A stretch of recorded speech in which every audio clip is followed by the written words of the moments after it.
তো আসসালামু আলাইকুম। আজকে আপনাদের মাঝে একটা বিশাল আকৃতির, বিশাল রহস্যময়, বিশাল হাস্যকর একটি জোকস নিয়ে আসলাম। তো জোকসটা হচ্ছে, যখন আমি প্রথম চাকরিতে জয়েন করি, তখন 2-3 দিন যাওয়ার পর আমার সেকেন্ড অফিসার আমাকে একটা কাজে পাঠায়। আমাকে কিছু টাকা দিয়ে আমাকে বাইরে পাঠায় এবং বলে যে 2টা বিরিয়ানি প্যাকেট আনবা।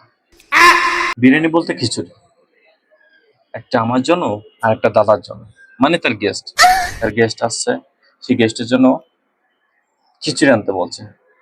তো আমি সরল মনে বাইরে গেছি 2টা খিচুড়ি আনার জন্য। তো 2টা খিচুড়ি আনছি, এবং যেহেতু আমার বস, তার মানে কি তাকে ভালো কিছু খাওয়াতে হবে। তো তার গরুর গরুর মাংস ভুনা খিচুড়ি, 2টা ভালো ভিআইপি ভুনা খিচুড়ি নিয়েছি। তো আমার পর যখন আমি অফিসে ঢুকলাম, তখন উম, আমার বসে বললো, আনছো? আমি বললাম, হ্যাঁ বস আনছি।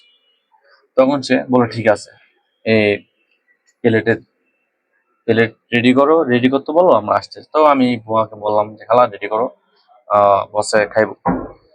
তো খালা প্লেট ধুত্ত করে পরিষ্কার করে রেডি করছে দেওয়ার জন্য।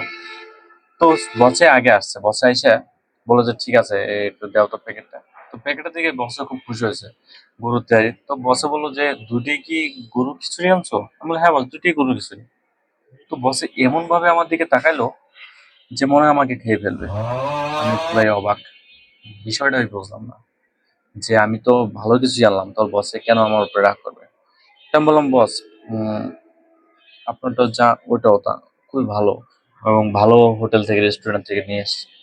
তো বসে বললো যে, তোমাকে আমি কি বলবো বলো, তুমি কি মানুষ হবে না?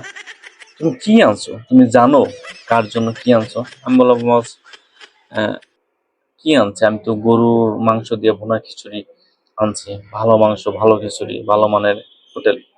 তো বললো, বস আমাকে একটি ঝাঁকি দিয়ে বললো যে, বেকুব, তুমি যে গরুর খিচুড়ি আনছো, তুমি যার জন্য আনছো সে তো হিন্দু।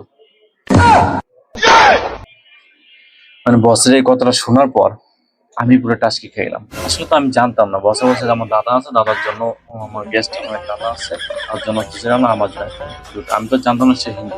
মানে বসে যখন বলছে সে হিন্দু, তার জন্য তুমি গরুর খিচুড়ি কেন আনছো, তখন আমি পুরাই অবাক।